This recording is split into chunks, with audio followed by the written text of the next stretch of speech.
Indo पाक border, Punjab, 12:30 hours. 1 घंटे बाद यहाँ से इंडिया की सबसे सेंसिटिव ट्रेन्स में से एक गुजरने वाली है। यहाँ से लेके अटारी तक एस्कॉर्ट करेंगे। सिक्योरिटी एक अहम मुद्दा है। हर मंडे और थर्सडे को इस ड्रिल में कड़ी मेहनत की जाती है। बीएसएफ की रेस्पॉन्सिबिलिटी है कि पहले जब गेट खुलेगा तो एक पार्टी गेट के आगे जाएगी, गेट के आगे का इलाका सर्च करेगी, किसी प्रकार की सस्पेक्टेड कोई चीज छुपी तो नहीं है वहाँ पे।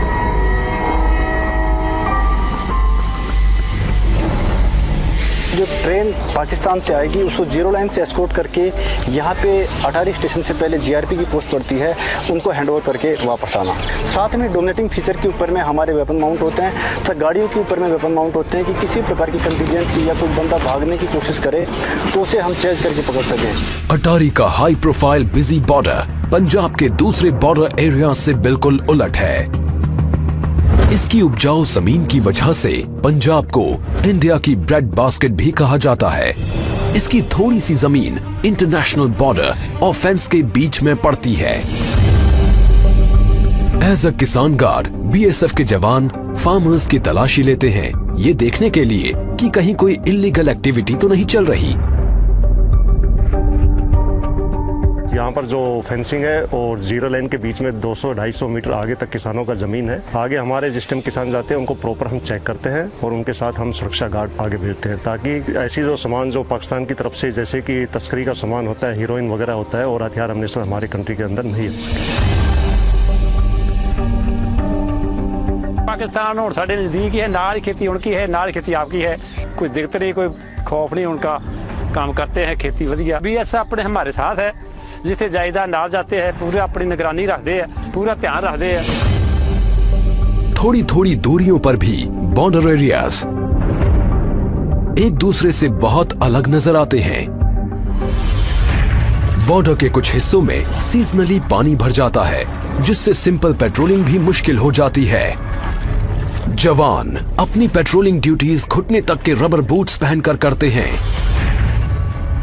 जब बरसात वगैरह ज़्यादा होती है या भागड़ा नांगल बांध का पानी छोड़ा जाता है तो यहाँ पर इस एरिया में भी, हमारे बॉर्डर एरिया में भी 5-5 फीट तक पानी भर जाता है। कैसा भी सीजन हो, चाहे गर्मी हो, तूफान हो, पानी हो, कुछ भी हो, उसमें भी ये पेट्रोलिंग जारी रहती है। लेकिन इस बॉर्डर से साउथ में और आगे है एक ऐसा इलाका जो कहीं ज्यादा चैलेंजिंग है। यहाँ दूर दूर तक कुछ दिखाई नहीं देता, फिर भी साल के ज्यादातर समय खारे पानी से ढकी रहने वाली इस बंजर जमीन की बराबर चौकसी की जाती है। ये है ग्रेट रन ऑफ कच्छ, दुनिया के सबसे बड़े सॉल्ट डेजर्ट्स में से एक।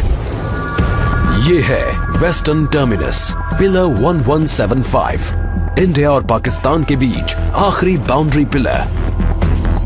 इससे आगे है क्रीक्स, स्ट्रीम्स और वाटरवेज का नेटवर्क जो अरेबियन सी में मिल जाता है। और ये है सर क्रीक, इंडिया और पाकिस्तान के बीच डिस्प्यूटेड खाड़ी। समंदर शांत दिखता है, लेकिन साइक्लोनिक विंड्स 1 मीटर ऊंची लहरें उठाकर ऑपरेशंस में रुकावट डाल सकती हैं। समंदर में मौजूद बॉर्डर्स की चौकसी के लिए बीएसएफ का अपना वाटर विंग है। नदियों और समंदर की पहरेदारी के लिए इन फास्ट अटैक क्राफ्ट्स में लगे अल्ट्रा मॉडर्न कम्युनिकेशन सिस्टम्स इस्तेमाल किए जाते हैं।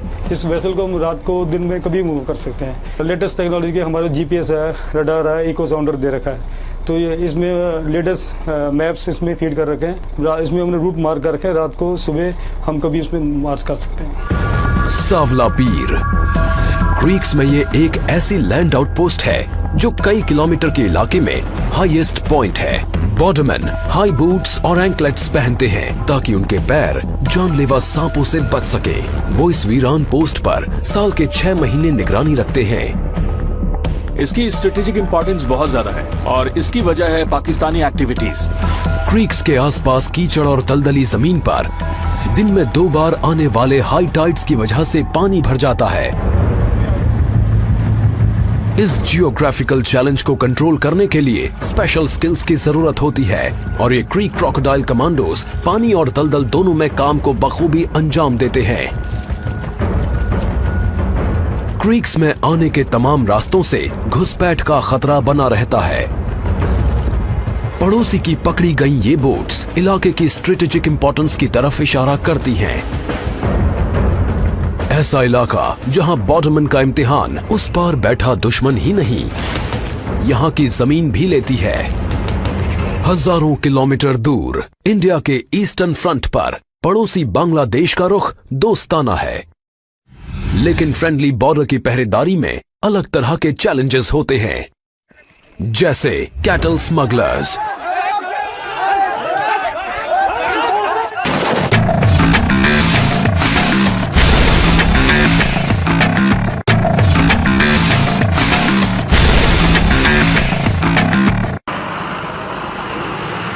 बांग्लादेश से सटा इंडिया का आड़ा तिरछा बॉर्डर 4000 किलोमीटर से ज्यादा लंबा है।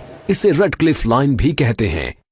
ये न्यूयॉर्क और लॉस एंजलिस के बीच के फासले से भी लंबा है। त्रिपुरा इंडिया का ये तीसरा सबसे छोटा स्टेट 3 तरफ से बांग्लादेश से घिरा हुआ है। Indo Bangladesh border Tripura 1600 hours. कई जगह तो घनी आबादी वाले गांव इंटरनेशनल बॉर्डर के बेहद नजदीक बसे हैं। ये जो 2033 बॉर्डर पिलर है, ये बिल्कुल ये जो एक फैमिली है, इसके 2 भाई अभी बांग्लादेश में, 2 इंडिया में, और उनकी जो परिवार है ये दोनों आधा आधा बटा हुआ है, और ये बॉर्डर पिलर इन दोनों को मतलब आधा आधा करता है। इस इलाके की पुलिसिंग एक उलझन भरा काम है, क्योंकि कई बड़ी एक्सटेंडेड फैमिलीज बॉर्डर के दोनों तरफ रहती हैं। हम लोग ऐसा कोई महसूस नहीं हुआ ये इंडिया है या बांग्लादेश है। हम लोगों का बहन भी वापस शादी हो रहा है, मेरा भाई भी वापस शादी हुआ है, मेरे काका भी उधर की शादी करने वाला है, मेरा नाना का घर भी उधर ही है। लेकिन आबादी से दूर घनी हरियाली से ढकी त्रिपुरा की लो हिल्स मुसीबत पैदा करती हैं। बॉर्डरमैन को यहाँ मस्कीटो नेट फेस मास्क पहनकर चौकसी करनी पड़ती है, क्योंकि इस इलाके में है दुनिया का deadliest malaria parasite plasmodium falciparum. Local इसकी ट्रीटमेंट का कोई यहाँ पर प्रावधान नहीं है, और हम लोगों को इन बंदों को जो है हेक्टर से इवैक्यूएट करना पड़ता है, और चूंकि यहाँ पर रोड कनेक्टिविटी नहीं है, और इस वजह से जो है इसमें कई बार ले जाने में काफ़ी दिक्कत होती है, और बंदा लेट होने से जो है उसकी जान भी जा सकती है। क्रू को भी ये नेट्स पहनाए गए हैं। ये यूनिफॉर्म्स लाइफ और डेथ के बीच बारीक शील्ड का काम करती हैं, और ये खतरनाक इलाका ही इनका असली दुश्मन है। त्रिपुरा के साउथ वेस्ट में 300 किलोमीटर से थोड़ा आगे बीएसएफ के ये जवान रात में चौकसी कर रहे हैं। यहाँ चैलेंजेस बिल्कुल अलग हैं। North 24 Parganas district West Bengal 200 hours. Thermal imager पर सस्पिशियस मूवमेंट पकड़ी जाती है। मैंने हैंड हेल्ड थर्मल इमेजर के मॉनिटर पे अभी देखा कि आईबीबीआर 500 मीटर पीछे जाम खड़े हैं। 10 से 15 कैटल का मूवमेंट है, और उनके साथ लगभग 20 से 25 लोग भी हैं जो आईबीबीआर की तरफ बढ़ रहे हैं।